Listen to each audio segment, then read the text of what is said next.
गौतम बुद्ध अपने ध्यान में बैठे थे कि वहां पर एक आदमी आया। ये आदमी अपने आलसीपने से बहुत ज्यादा परेशान था। आलसी आदमी गौतम बुद्ध से बोला, महात्मा जी मेरी मदद कीजिए, मैं अपने आलस्य से बहुत ज्यादा परेशान हूं। आप ही कोई उपाय बताइए जिससे मैं आलसीपन से छुटकारा पा सकूं। गौतम बुद्ध ने उस व्यक्ति से कहा, पहले मुझे यह बताओ कि तुम्हें क्यों लगता है कि तुम आलसी हो।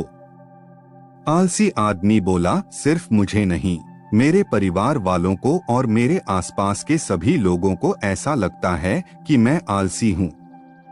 गौतम बुद्ध ने फिर उससे पूछा, क्या तुम जानते हो आलस्य होता क्या है? आलसी व्यक्ति बोला, नहीं मैं नहीं जानता, किंतु मैं इतना जरूर जानता हूँ कि आलस्य बहुत बुरी चीज है। इसकी वजह से मुझे बहुत नुकसान हुआ है जीवन में।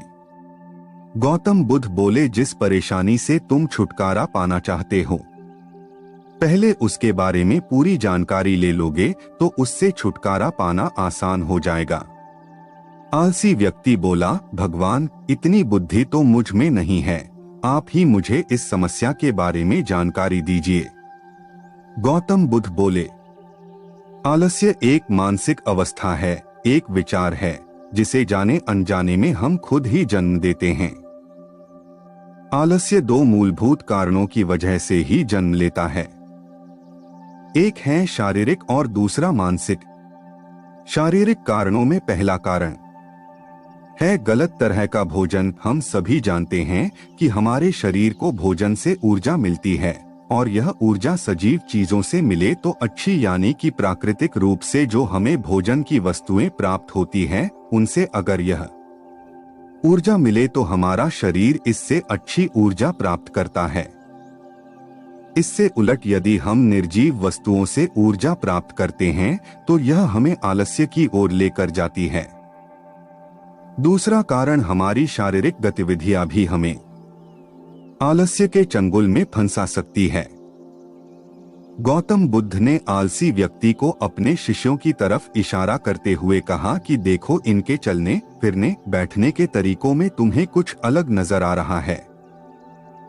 जब आलसी व्यक्ति कुछ समझ नहीं पाया तब गौतम बुद्ध ने उससे कहा, मेरे शिष्य जब भी बैठते हैं तो वे रीढ़ की हड्डी को एकदम सीधा रखते हुए बैठते हैं। चलते हैं तो उनके दोनों पैरों के बीच अच्छे से संतुलन बना रहता है और जब वह सोते हैं तो उनका शरीर एकदम शिथिल रहता है। ऐसा करने से उन्हें रात्रि में एकदम सही तरीके से नींद आती है। आलसी व्यक्ति बोला, लेकिन नींद तो आलस्य का की एक स्वरूप है। बुद्ध बोले, हाँ, अगर उसे ज्यादा मात्रा में लिया जाए तो। बुद्ध ने इस बात को आगे बढ़ाते हुए कहा, नींद कम मात्रा में लोगे तो तुम्हें अगले दिन थकान महसूस होगी और ऐसा करने से ज्यादा आलस्य शरीर में आएगा। नींद ज्यादा लोगे तब भी यही परिणाम होगा। इसीलिए नींद को ना ज्यादा ना कम, एकदम सही मात्रा में लेना अति आवश्यक है।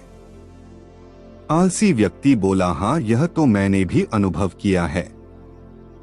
बुद्ध बोले, अब मानसिक कारणों के बारे में जान लो। मानसिक कारणों में सबसे पहले हैं हमारी पुरानी गलत धारणाएं। अक्सर ऐसा होता है कि हम पहले जिन कामों में असफल हो चुके हैं, हमारे अंदर ऐसी भावनाएं बन जाती हैं कि हम उस काम में हमेशा असफल होते रहेंगे, जिस वजह से हमें उस काम को करने में आलस आता है। ऐसी धारणाओं से छुटकारा पाने का एकमात्र उपाय यह है कि हमें अपने मन को यह समझाना चाहिए कि पिछली बार हम जब उस काम में असफल हुए थे तो हम उसके बारे में जितना जानते थे, अब हम उस काम के बारे में उससे ज्यादा जानते हैं, क्योंकि असफल होने के बाद हम उससे काफी कुछ सीखे भी हैं। बुद्ध बोले, दूसरा कारण है आलसी और कामचोर लोगों की संगत। कई बार ऐसा होता है कि हम आलसी नहीं होते, मगर जिनके साथ हम रहते हैं हम उन जैसे बनने लगते हैं। इससे छुटकारा पाने का उपाय बहुत सरल है। कामचोर और आलसी व्यक्तियों से दूर रहो। ऐसे व्यक्तियों की संगत में रहो जो अपने काम को बड़ी लगन से करते हैं और तुम्हें कुछ सिखा पाए। गौतम बुद्ध ने तीसरा कारण बताते हुए कहा, यह कारण आलस्य के लिए सबसे बड़ा कारण है। काम को कल पर टालते रहना यह कारण इतना शक्तिशाली है कि किसी भी व्यक्ति को बर्बाद कर सकता है। इससे बचने का सबसे आसान उपाय यह है कि जो काम जितनी जल्दी संभव हो उतनी जल्दी कर दिया जाए। गौतम बुद्ध ने आलसी व्यक्ति से एक सवाल पूछा, मान लो तुम किसी रेगिस्तान में फंस गए हो और तुम्हें प्यास लगी है तो तुम क्या करोगे? आलसी व्यक्ति बोला, मैं तब भी अपनी तलाश जारी रखूंगा क्योंकि ऐसी परिस्थिति में मेरे पास कोई और दूसरा विकल्प तो होगा ही नहीं। गौतम बुद्ध बोले, बिल्कुल सही, और यही है मानसिक स्तर पर आलस्य का चौथा कारण। किसी भी निश्चित लक्ष्य का ना होना यह भी आलस की ओर लेकर जाता है। अब सुनो पांचवें कारण के बारे में। गौतम बुद्ध बोले, सोचो कि तुम्हारे पास काफी सारे सोने के दागिने हैं जो तुम्हें एक जगह से दूसरी जगह लेकर जाना है। तुम चलते चलते थक जाते हो और किसी पेड़ के नीचे बैठ जाते हो और तभी तुम्हें दूर से तुम्हारी तरफ दौड़कर आ रहे डाकू दिखाई देते हैं। तो क्या तब भी तुम आलस करके वहीं बैठे रहोगे या ऐसी परिस्थिति में तुम वहां से उठकर दौड़ने लगोगे? आलसी व्यक्ति बोला, जी मुझे वहां से दौड़ना ही पड़ेगा, नहीं तो मेरी जान और सोने के दागिने दोनों खतरे में पड़ जाएंगे।